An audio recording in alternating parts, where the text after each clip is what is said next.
2024-25 ಸಾಲಿನಲ್ಲಿ ತೆರಿಗೆ ಸಂಗ್ರಹ ಈವರೆಗಿನ 35% ಕೊರತೆ ಎದುರಾಗಿರುವುದು, ರಾಜ್ಯದಲ್ಲಿ ಆರ್ಥಿಕ ಪರಿಸ್ಥಿತಿ ಕುಸಿದಿದೆ ಅನ್ನೋದಕ್ಕೆ ಕನ್ನಡಿ ಹಿಡ್ದಂಗೆ ಅಧ್ಯಕ್ಷರೇ. ಇಷ್ಟೂ ಕೂಡ ಇದೊಂಥರ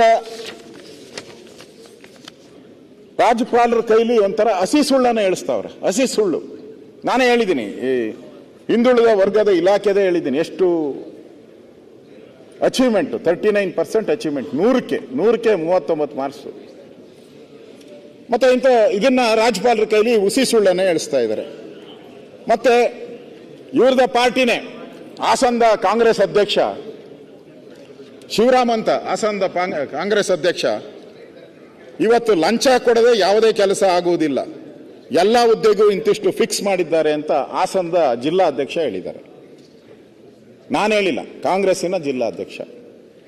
ಪಾರದರ್ಶತೆ, ಕೌನ್ಸಿಲಿಂಗು ಇವೆಲ್ಲ ನಮ್ಮ ಇದರಲ್ಲಿ ಬುಕ್ಕಲ್ಲಿ ಪ್ರಿಂಟ್ ಆಗಿ ಬಂದ್ಬಿಟ್ಟಿದೆ. ಈಗ ನಿನ್ನೆ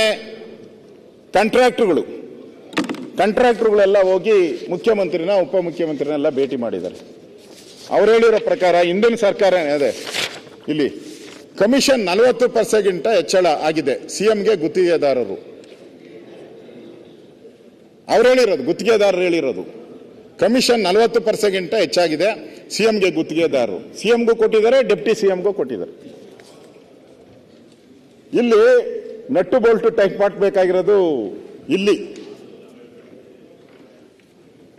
ಇವತ್ತು ಗುತ್ತಿಗೆದಾರರು ಯಾವ ನಮ್ಮ ಮೇಲೆ ಗುತ್ತಿಗೆದಾರ ಅವ್ರು ಯಾರೋ ಹೇಳಿದ್ದಾರೆ, ಇವತ್ತಿಲ್ಲ, ಅವ್ನು ಸತ್ತೋಗಿದ್ದಾನೆ, ಕೆಂಪಣ್ಣ, ಅವ್ರು ಹೇಳಿದಾನೆ ಅಂತ ಪೋಸ್ಟ್ಗಳು ಅಂಟಿಸ್ಬಿಟ್ರು.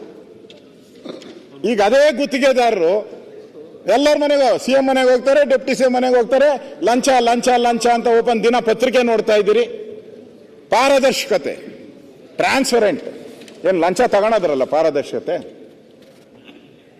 ಇದೆಲ್ಲ ಇವತ್ತು ನಡೀತಾ ಇರುವಂತ ಒಂದು ವಿಚಾರಗಳನ್ನು ನಾನು ಇದಿರ್ತೀನಿ. ಇದಕ್ಕಿಂತ ಪ್ರಮುಖವಾಗಿ ಇವತ್ತು 32,000 ಬಾಕಿ ಇದೆ, 32,000 ಕೋಟಿ ಬಿಲ್ ಬಾಕಿ ಇದೆ. ಪ್ಯಾರ 15ರಲ್ಲಿ ಹೇಳಿದ್ದಾರೆ, ಕಿರು ಸಾಲ ಮತ್ತು ಸಣ್ಣ ವಸೂಲಿ ಕಿರುಕುಳ ಹಿಂಸೆ ಒತ್ತಡ ತಡೆಯುವ ನಿಟ್ಟಿನಲ್ಲಿ ಸುಗ್ರೀವಾಜ್ಞೆ ಜಾರಿಗೆ ಮಾಡ್ತೀರಿ ಅಂತ. ಮೈಕ್ರೋ ಫೈನಾನ್ಸ್ ಭಾಳ ಲೇಟಾಗಿ ಮಾಡಿದ್ದಾರೆ. 32 ಜನ ಸತ್ತೋದ ಮೇಲೆ ಇವ್ರಿಗೆ ಬುದ್ಧಿ ಬಂದಿದೆ. ಅದಕ್ಕೆ ಮುಂಚೆ ಇವ್ರಿಗೆ ಇರೋ ಕಾನೂನಲ್ಲೇ ಕ್ರಮ ತೆಗೆದು 1,600-700 ಕೋಟಿ ರೂಪಾಯಿ ಹಣವನ್ನು ಬಡವರಿಗೆ ಲೋನ್ ಕೊಡಬೇಕಾಗಿತ್ತು, ಬಡವರ ಉದ್ಯೋಗಕ್ಕೆ ಹಣ ಕೊಡಬೇಕಾಗಿತ್ತು. ವಾಲ್ಮೀಕಿ ನಿಗಮ ಇರ್ಬೋದು, ತಾಂಡಾ ಇರ್ಬೋದು, ಆದಿಜಾಂಬವ ಇರ್ಬೋದು, ದೇವರಾಜ ಅರಸ್ ಇರ್ಬೋದು, ವಿಶ್ವಕರ್ಮ ಇರ್ಬೋದು, ಸಂಗೊಳ್ಳಿ ರಾಯಣ್ಣ ಇರ್ಬೋದು, ಅಂಬಿಗರ ಚೌಡಯ್ಯ, ಬೋವಿ ನಿಗಮ, ಈ ಥರದ್ದೆಲ್ಲ 1,600-700 ಕೋಟಿ ರೂಪಾಯಿ ಪ್ರತಿ ವರ್ಷ ಲೋನ್ ಕೊಡ್ತಾ ಇದ್ರು.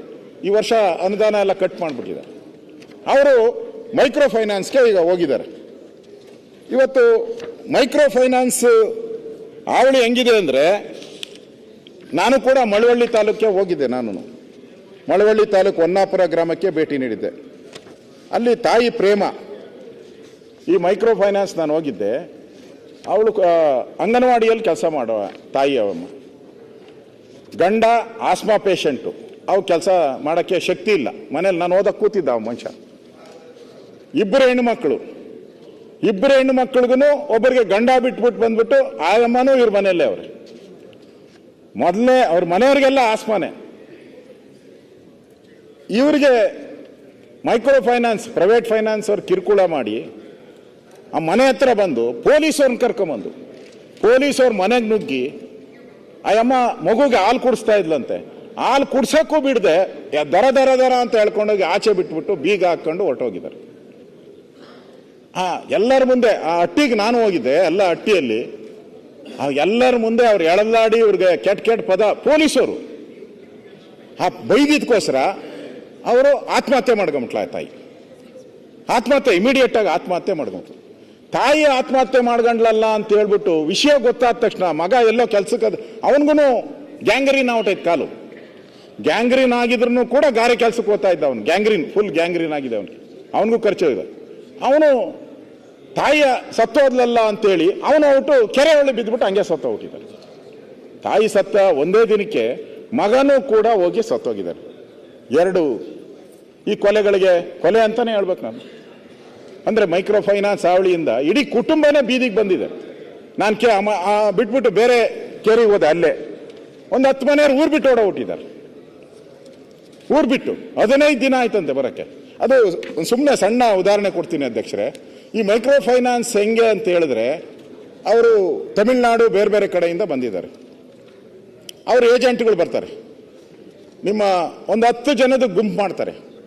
10 ಜನದ ಗುಂಪು ಮಾಡಿ ಎಲ್ಲರಿಗೂ 50-50 ಸಾವಿರ ಕೊಡ್ತಾರೆ. ನಿಮ್ಮ ಆಧಾರ್ ಕಾರ್ಡು ಏನೇನು ತಗೊಂಡು. ಯಾರು ಗ್ಯಾರಂಟಿ ಅಂದರೆ ಇನ್ನು 9 ಜನ ಗ್ಯಾರಂಟಿ. 10 ಜನದಲ್ಲಿ ಒಬ್ಬರಿಗೆ 9 ಜನ ಗ್ಯಾರಂಟಿ. ಹಂಗೆ ಎಲ್ಲರಿಗೂ 55 ಸಾವಿರ ಕೊಟ್ಬಿಡ್ತಾರೆ. ಯಾರಾದರೂ ಕಟ್ಟಿಲ್ಲ ಅಂದ್ರೆ ಆ ತಿಂಗಳು, ಯಾವುದೋ ಒಂದು ತಿಂಗಳು ಕಟ್ಟಿಲ್ಲ ಅಂತ ಇಟ್ಕೊಳ್ಳಿ, ಆವಾಗ ಇನ್ನು 9 ಜನ ಕಟ್ಟಬೇಕು. ಅದಕ್ಕೆ ಒಬ್ಬರು ಕಟ್ಟಿಲ್ಲ ಅಂದ್ರೆ ಆ ತಿಂಗಳು ಇವರೆಲ್ಲ ಸೇರಿ ಆ ದುಡ್ಡನ್ನ ಕಟ್ಟಬೇಕು. ಕಟ್ಟಿಲ್ಲ, ಹಂಗೂ 2ನೇ ತಿಂಗಳು ಕಟ್ಟಿಲ್ಲ ಅಂದ್ರೆ ಈ 9 ಜನನು ಕರ್ಕೊಂಡೋಗಿ ಅವ್ರ ಮನೆ ಮುಂದೆ ನಿಲ್ಲಿಸ್ತಾರೆ. ಅವ್ರಿಗೆ ಬೈಗಳು, ರೌಡಿಗಳು, ಅದಾದ್ಮೇಲೆ ರೌಡಿಗಳು, ಇಷ್ಟೆಲ್ಲ ಅವಳಿ ಮಾಡಿದ್ಮೇಲೆ ಅವ್ರ ಊರುಗಳು ಬಿಡ್ತಾರೆ. ಇನ್ನೇನು ಮಾಡ್ತಾರೆ? ಇರೋ ಕಾನೂನಲ್ಲೇ ಇವ್ರನ್ನೆಲ್ಲ ಬಂಧಿಸ್ಬೋದಾಯ್ತು. ಸರ್ಕಾರ ಮಾಡಲೇ ಇಲ್ಲ, ಕ್ರಮ ತೆಗೆದುಕೊಳ್ಳೇ ಇಲ್ಲ. 30 ಜನರ ಪಾಡು, 30 ಜನ ಅಮಾಯಕ ಬಡವರು ತಮ್ಮ ಪ್ರಾಣವನ್ನೇ ಕಳ್ಕೊಂಡ್ರು, ತಮ್ಮ ಜೀವ ಬಿಟ್ಟರು. ಸರ್ಕಾರ ಇವಾಗ ಅದಕ್ಕೊಂದು ಕಾನೂನು ಮಾಡಿ ಏನೋ ಮಾಡ್ತೀನಿ ಅಂತ ಹೋದ್ರು, ಸುಗ್ರೀವಾಜ್ಞೆ ತರ್ತೀನಿ ಅಂತ. ಸುಗ್ರೀವಾಜ್ಞೆ ತಂದರು. ಸುಗ್ರೀವಾಜ್ಞೆ ತಂದ ಮೇಲೂ ಮಂಡ್ಯದಲ್ಲಿ 2 ಸತ್ತರು. ನಾನು ಹೇಳೋದು, ಬೇರೆ ಬೇರೆದಕ್ಕೆಲ್ಲ ಪೊಲೀಸರು ಹೆಂಗ್ ಹೋಗ್ತಾರೆ ಅಧ್ಯಕ್ಷರೇ? ಬೇರೆ ಬೇರೆ ವಿಚಾರಕ್ಕೆ ಈಗ ಲ್ಯಾಂಡ್ ಮಾಫಿಯಾ ಇದ್ರೆ ಹೆಂಗ್ ಹೋಗ್ತಾರೆ? ಏನು ಹೋಗಿ ಹೆಂಗ್ ಬೇಕೋ ಎಲ್ಲ ಕರೆದು ನ್ಯಾಯ ಮಾಡಿ ಹೆಂಗ್ ಫಜೀತಿ ಮಾಡಿ ಉಸುಲು ಮಾಡ್ಕೊಡ್ತಾರೆ. ಇವರು ಇರೋ ಕಾನೂನನ್ನೇ ಒಳಕಾಕ್ಬೋದಾಯ್ತು. ಅವರೆಲ್ಲರನ್ನೂ ಇರೋ ಕಾನೂನಲ್ಲೇ ಅವರೆಲ್ಲ ಜೈಲ್ಗೆ ಕಟ್ಬೋದಾಯ್ತು. ಒಬ್ಬ ಫೈನಾನ್ಸ್ ಕಂಪನಿಯವ್ರ ಮೇಲೆ ಇದುವರೆಗೂ ಜೈಲ್ಗೆ ಹಾಕಿದ್ದೀರಾ? ಒಬ್ಬ ಫೈನಾನ್ಸ್ ಅವ್ರ ಮೇಲೆ ಜೈಲ್ಗೆ ಹಾಕಿದ್ದೀರಾ? ಅರೆಸ್ಟ್ ಮಾಡಿದ್ದೀರಾ? ಇದುವರೆಗೂ ಒಂದು ಮಾಡಿಲ್ಲ. ಈ ತರ ಬೇಜವಾಬ್ದಾರಿಯಿಂದ ಇವತ್ತು ಸರ್ಕಾರ ಇವತ್ತು ನಡೀತಾ ಇರುವಂಥದ್ದನ್ನ ನಾನು ತಮ್ಮ ಮುಂದೆ ಹೇಳಕ್ಕೆ ಇಷ್ಟಪಡ್ತೀನಿ ಅಧ್ಯಕ್ಷರೇ. ಇವತ್ತು ಬಹಳಷ್ಟು ಜನ ಸತ್ತಿದ್ದಾರೆ. ಅದರಿಂದ ಇದೊಂದು ಸರ್ಕಾರ ಒಂಥರ ಆತ್ಮಹತ್ಯೆಗಳ ಸರ್ಕಾರ. ಆತ್ಮಹತ್ಯೆ ಮಾಡೋರಿಗೆ ಏನು ಪ್ರೋತ್ಸಾಹ ಕೊಡ್ತಾರೆ. ರೈತರ ಸಾವು. ಇನ್ನೊಂದು ಕಡೆ 4 ವರ್ಷಗಳಲ್ಲಿ 42 ನೇಕಾರರ ಆತ್ಮಹತ್ಯೆ. ನೀವು ನೇಕಾರ ಕಡೆಯಿಂದ ಬಂದಿದ್ದೀರ. 42 ಜನ ನೇಕಾರರು ಸತ್ತಿದ್ದಾರೆ. 42 ಜನ 4 ವರ್ಷದಲ್ಲಿ ಪರಿಹಾರ ಇಲ್ಲ. ಅದರಿಂದ ಇವತ್ತು ಇವೆಲ್ಲನೂ ಕೂಡ ಸರ್ಕಾರದ ವೈಫಲ್ಯಗಳು ನಾನು ಹೇಳ್ತಾ ಇದ್ದೀನಿ. ಇದಾದ್ಮೇಲೆ ನಾನು ಕೂಡ ಈ ಬಾಣಂತಿಯರ ಸಾವಿಗೆ ಹೋಗಿದ್ದೆ. ನಾನು ಸರಣಿ ಸಾವುಗಳು, ಬಾಣಂತಿಯರ ಸರಣಿ ಸಾವುಗಳಕ್ಕೆ ನಾವು ಹೋಗಿದ್ರಿ. ತಾಯಂದಿರಿಗೆ ದೇವರೇ ಗತಿ. ಇವತ್ತು ಆ ಔಷಧಿ ಏನು ಕೊಟ್ಟಿದ್ದಾರೆ, ಏನಪ್ಪ ಅದು, ರಿಂಗರ್ ಲ್ಯಾಕ್ ತಾವು ಆರೋಗ್ಯ ಸಚಿವರಾಗಿದ್ರಿ. ರಿಪೋರ್ಟಲ್ಲಿ ಕೊಟ್ಟಿದ್ದಾರೆ. ಏನು ರಿಪೋರ್ಟಲ್ಲಿ ಅಂದರೆ, ನಾನು ಹೋಗಿದ್ದೆ ಡಾಕ್ಟ್ರನ್ನ ಕೇಳಿದೆ, ಆ ರಿಪೋರ್ಟಲ್ಲಿ ಕೇಳಿದೆ ಏನು ಸತ್ತಿದ್ದಾರೆ ಅಂತ. ಅವ್ರು ಹೇಳಿದೆ ಕಿಡ್ನಿ ಫೇಲ್ಯೂರಿಂದ ಸತ್ತಿದ್ದಾರೆ, BP ಜಾಸ್ತಿ ಆಗಿತ್ತು ಸತ್ತಿದ್ದಾರೆ, ಶುಗರ್ ಜಾಸ್ತಿ ಆಗಿತ್ತು ಸತ್ತಿದ್ದಾರೆ. 5 ಜನ ಬಳ್ಳಾರಿಯಲ್ಲಿ ಸತ್ತಿರೋದು. 5 ಜನನೂ ಸತ್ತಿರೋದು ಶುಗರು, BP, ಕಿಡ್ನಿ ಫೇಲ್ಯೂರು ಅಂತ. ನಾನು ಆಮೇಲೆ ಸ್ವಲ್ಪ ಎಲ್ಲರನ್ನು ಕರೆದು, ಅಧಿಕಾರಿಗಳನ್ನ ಡಾಕ್ಟರ್ನೆಲ್ಲ ಕರೆದು ಕಟ್ಕಟಲ್ಲಿ ಕೇಳಿದೆ ಏನು ಅಂತ. ಸರ್ ಈ ರಿಂಗರ್ ಲ್ಯಾಕ್ ಔಷಧಿ ಕೊಟ್ಟ ಮೇಲೆ 2 ಅವರಲ್ಲಿ ಕಿಡ್ನಿ ಫೇಲ್ಯೂರ್ ಆಯಿತು. ಒಂದ್ಸರಿ ಕಿಡ್ನಿ ಫೇಲ್ಯೂರ್ ಆದಮೇಲೆ ಉಳಿದ ಆರ್ಗನ್ಸೂ ಕೂಡ ಫೇಲ್ಯೂರ್ ಆಗಿದೆ ಸರ್. ಅದಕ್ಕೋಸ್ಕರ ಸತ್ತಿರೋದು ಅಂತ ರಿಪೋರ್ಟಲ್ಲಿ ಏನು ಬರೆದಿದ್ದಾರೆ. ಓವರಲ್ ಆಗಿ ಹಿಂಗೆಲ್ಲ ಹೇಳ್ತಾರೆ ನಮ್ಮ ಹತ್ರ. ರಿಪೋರ್ಟಲ್ಲಿ ಏನು ಬರೆದಿದ್ದಾರೆ, ಎಲ್ಲ ಸತ್ತಿರೋದು ಕಿಡ್ನಿ ಫೇಲ್ಯೂರು, ಆಸ್ಮಾ ಇತ್ತು ಅವ್ರಿಗೆ, ಈ ಥರದಂತ ಸರಣಿ ರೀತಿ. ಇವತ್ತು ಆಸ್ಪತ್ರೆಗೆ ಹೋದ ತಾಯಂದಿರು ಬರೋ ಗ್ಯಾರಂಟಿನೇ ಇಲ್ಲ.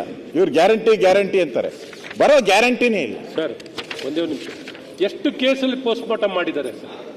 ಅಲ್ಲ, ಸಾವಾಗಿರೋದು ಯಾವುದೇ ಒಂದು ಆಸ್ಪತ್ರೆಯಲ್ಲಿ ಇಂಥ ಅನ್ಯಾಚುರಲ್ ಡೆತ್ ಆದಾಗ ಎಲ್ಲ ಪೋಸ್ಟ್ ಮಾರ್ಟಮ್ ಆಗಬೇಕು. ಹಾಗಾಗಿ ಇನ್ನೂ ಬಹಳ ಸ್ಪಷ್ಟವಾಗಿ ಬೆಳಕು ಚೆಲ್ಲಬೇಕು ಅಂದ್ರೆ ಕರೆಕ್ಟ್ ಗಾಳಿ ಆರೋಗ್ಯದ ರೈಟಿಂಗ್ ಅಲ್ಲಿ ಕೇಳಿ ಅನಾರೋಗ್ಯ ವಿಚಾರ ರಾಜ್ಯದ ಆರೋಗ್ಯ ವ್ಯವಸ್ಥೆ ಮಾತಾಡಿ ಮುಗಿಸ್ಬೇಕು. ಸಂಪೂರ್ಣವಾಗಿ ಅನಾರೋಗ್ಯವಾಗಿ ನಾಯಕರೇ ಈ ಗವರ್ನರ್ ಸನ್ಮಾನ್ಯ ಅಧ್ಯಕ್ಷರೇ, ಗವರ್ನರ್ ಅಡ್ರೆಸ್ ಅಲ್ಲೇ ಆಯ್ತು, ಅಂಕಿ ಅಂಶ ತಪ್ಪು ಮತ್ತೆ ನೀವು ಮಾತಾಡಿ ಏನ್ ಬೇಕಾದ್ರೆ ನಮ್ಗೆಲ್ಲ ನೀವು ಕೊಡ್ತಾನೆ ಇಲ್ವಲ್ಲ ಎಷ್ಟು 12 ಗಂಟೆ ಹತ್ತಿರದ ಕೊಡ್ತೇನೆ ಮತ್ತೆ ಕಲ್ಯಾಣ ಕರ್ನಾಟಕ ಕೂಡ ನಾವು ನೀವೇ ಕೇಳಿಸ್ಕೋಬೇಕು ಕಲ್ಯಾಣ ಮಾತಾಡ್ಲಿಕ್ಕೆ 12 ಗಂಟೆ ಕರ್ಕೊಂಡು ಹೋಗಿ ನಮ್ಗೆ ಕೊಡ್ತಾರೆ ಅಂತ 12 ಗಂಟೆನಲ್ಲಿ ಮಾತಾಡ್ಲಿಕ್ಕೆ ಆಯ್ತು ಸನ್ಮಾನ್ಯ ಮಾತಾಡ್ಲಿ ಅವರು.